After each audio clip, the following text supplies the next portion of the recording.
تجلیل جشن 27 سالگی استقلالیت دولتی جمهوری تاجیکستان در ناحیه واسه از جماعت دهات گلستان در دهه گلستان با گشوده شدن میدانچه خرد بازی فوتبال شروع گردید.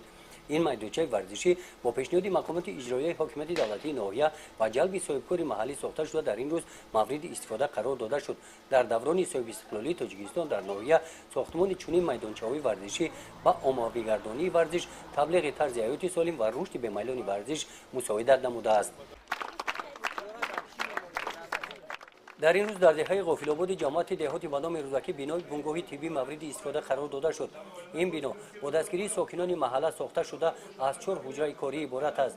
5 نفر متخصصان در این مرکز به کار جلب گردیده و 115 خواجگی این محله خدمت طبی می‌رسانند.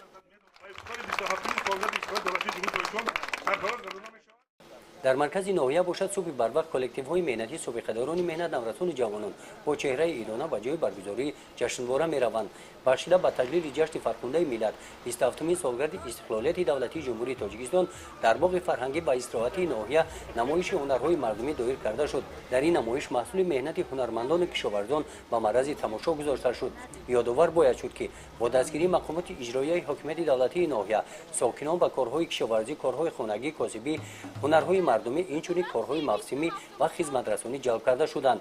در این نمایش محصول کارهای آنها گذاشته شدند. در این صف غالبان دوره آزمون‌های فنی گیرندگان استیپندی پرزیدنت جمهوری تاجیکستان با افتخار بلند وطنداری ایستادند. اشتراکداران آزمون‌های فنی این سال در ولایت و جمهوری 69 مدال به دست آوردند. استقلالیت به بالا رفتن حس وطندوستی، تشکل تفکر جوانان اوید به مسئله‌های افتخار ملی، خودآگاهی و خودشناسی تکان جدی داد.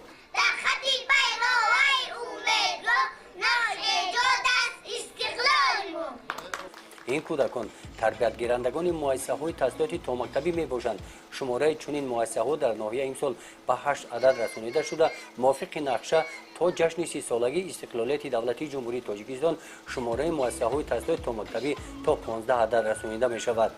قسمت تنتنوی چهاربینی بخشیده به جشن 27مین سالگرد استقلالیت دولتی جمهوری تاجیکستان با اشتراک زیاده از 10,000 آدمان در ورزشگاه مرکزی ناحیه دایر گردید. در آغاز رئیس ناحیه واسه ساکنان ناحیه را بخشیده به این سنه مهم تاریخ خلق تاجیک تبریک نمود.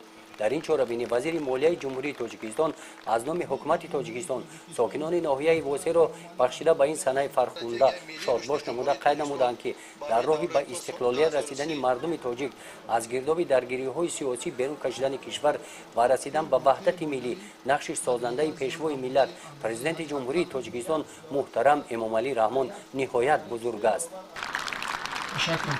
در این روز فراموش ناپذیر در محیط ایدانه با 6 جفت نوخانه‌داران برای تشکیل عائله شهادتنامه عقد و نکاح سپاریده شد.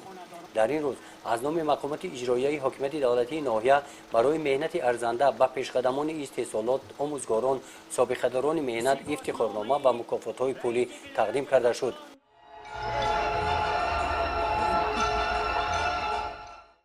در قسمت فرهنگی چهاربینی کارمندان شعبه فرهنگ ناحیه از تاریخ فرهنگی گذشته و معاصر خلق تاجیک برنامه تئاتری کننده شده را پیشکش ساکنان ناحیه نمودند. گزارش خواجه نظری خدای نظر ظهوروف از ناحیه واسه برای برنامه اطلاعاتی نوید.